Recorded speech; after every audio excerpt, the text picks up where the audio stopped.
Hello guys, तो daily market analysis की एक और वीडियो में आपका स्वागत है। तो चलिए देखते हैं कि हम कल किस प्रकार से मार्केट के अंदर ट्रेड कर सकते हैं और कल के लिए हमारे किस प्रकार से प्लान्स रहने वाले हैं। तो सबसे पहले चलते हैं हम निफ्टी 50 के चार्ट पे। तो सबसे पहले हम एक जो ब्रॉडर पिक्चर बन रही है उसको हम चेक कर लेते हैं। तो यहाँ पर हम चलते सबसे पहले डेली टाइम फ्रेम चार्ट पे। तो अगर यदि हम डेली टाइम फ्रेम चार्ट की बात करें तो मार्केट ने बैक टू बैक 4 दिन से बहुत ही अच्छी यहाँ पर ग्रीन कैंडल बनाई है और मार्केट ने बहुत ही अच्छा यहाँ पर रिकवर किया है। तो अभी अगर यदि हम ओवरऑल बात करें और अगर यदि मेजर ट्रेंड की बात करें तो वो हमारा बाइंग में।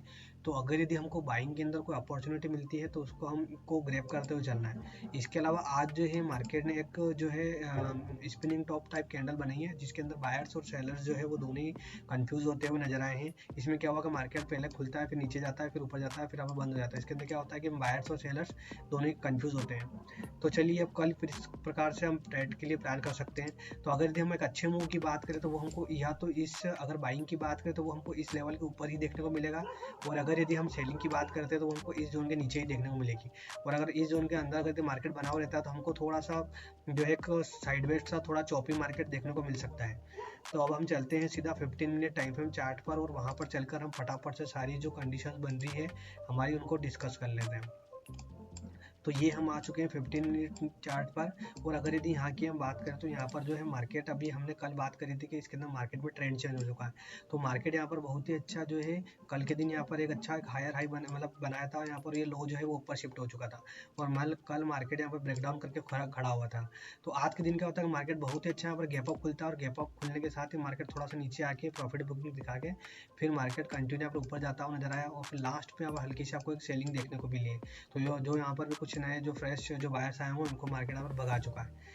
अब अगर यदि हम कल के लिए बात करें तो कल के लिए अगर यदि हम बात करें तो सबसे जो मेन है इंपॉर्टेंट वो यहाँ पर यही है कि हमारे लिए जो सपोर्ट और रेजिस्टेंस जोन की अगर यदि हम बात करें तो अभी इस जोन पे जो है ये हमारा रेजिस्टेंस है और इस जोन पे अभी अगर हमारा है तो वो सपोर्ट है।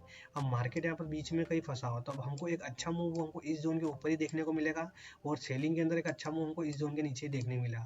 तो कल अगर यदि मार्केट यहाँ पर ऐसे फ्लैट ओपन होता है और फ्लैट ओपन होने के साथ ही अगर ये नीचे की तरफ निकलेगा तो नीचे के केस में क्या होगा कि ये जो जितने भी बायर्स आए हैं फिर ये सारे अपने पोजीशन को कट डाउन करते हुए नजर आएंगे।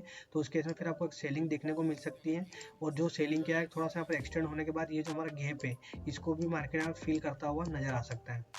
इसके अलावा अब अगर यदि मार्केट कल थोड़ा सा यहाँ गैप अप खुल जाता अगर अपने रेजिस्टेंस जोन के पास तो यहाँ पर थोड़ा सा हमको देखना पड़ेगा क्योंकि सेलर्स को वापस से एक बार सेल करने का मौका मिलेगा तो हो सकता है कि यहाँ पर फर्स्ट में थोड़ी सी यहाँ पर सेलिंग आए और क्लोजिंग के आसपास मार्केट यहाँ पर आके और फिर वापस से अगर ऊपर की तरफ निकलेगा और अगर यदि इस हाई को ब्रेक करेगा तो उस केस में फिर हम बाइंग की तरफ प्लान रखते हुए चल सकते हैं। अगर मार्केट फिर गैप अप की जगह अगर गैप डाउन खुल जाता है जो कि इस लेवल पे या फिर इस जोन पे कहीं खुल जाता है तो फिर यहाँ पर आपको एक बार फिर से थोड़े से बायर्स एक्टिवेट होते हुए दिख सकते हैं। तो उस केस में फिर आपको थोड़ा यहाँ पर कंफ्यूजन वाला मार्केट देखने को मिलेगा तो फिर उस केस में थोड़ा सा आपको रुक के और फिर ट्रेड करना पड़ेगा थोड़ा न्यूट्रल माइंडसेट है कि मार्केट यहाँ पर ऊपर की तरफ जा रहा है या फिर नीचे की तरफ कुछ जा रहा है, क्योंकि नीचे भी एक मार्केट जा सकता है क्योंकि मार्केट का गैप है अभी पेंडिंग पड़ी है। तो मार्केट उसको फील करने के लिए आप भी आ सकता है, तो इसके अंदर थोड़ा सा कंफ्यूजन बना हुआ रहेगा। अब इसके अलावा चलते हैं हम सीधे सेंसेक्स पर और वहाँ पर चल के देख लेते हैं कल वहाँ पर क्या इंपॉर्टेंट लेवल्स होने वाले हैं। तो सेंसेक्स और निफ्टी का जो चार्ट है वो बिल्कुल ऑलमोस्ट सेम ही है। तो यहाँ पर अगर इसके लिए रेजिस्टेंस जोन की बात करें तो वो भी यहाँ पर है और सपोर्ट जोन हमारे पास यहाँ पर है। मार्केट अभी हमारे पास कहीं बीच में खड़ा है तो अच्छा मूव हमको इसके ऊपर ही मिलेगा और सेलिंग के लिए हम इसके नीचे प्लान करेंगे। तो इसके अंदर भी हमारा वही सेम प्लान होने वाला है कि अगर यदि फ्लैट ओपन होगा और मार्केट नीचे की तरफ निकलेगा तो हम फर्स्ट में इस टारगेट के लिए और सेकंड में हम इस टारगेट के लिए वेट कर सकते हैं। और गैप डाउन के केस में थोड़ा सा यहाँ पर हमको कंफ्यूजन सिनेरियो देखने को मिल सकता है कि मार्केट हो सकता है कि गैप डाउन के केस में मार्केट फर्स्ट में थोड़ा यहाँ पे नीचे सेलिंग होता है और फिर वापस मार्केट ऊपर की तरफ अपनी जर्नी को कंटिन्यू करता हुआ नजर आ सकता है। इसके अलावा गैप अप के केस में हमको थोड़ा सा वेट करना पड़ेगा, अगर यदि मार्केट रुकता है थोड़ा सा यहाँ पे और फिर अगर यदि ऊपर की तरफ यदि ब्रेकआउट देता है तो फिर हम बाइंग की तरफ कंटिन्यू प्लान करते हुए चल सकते हैं।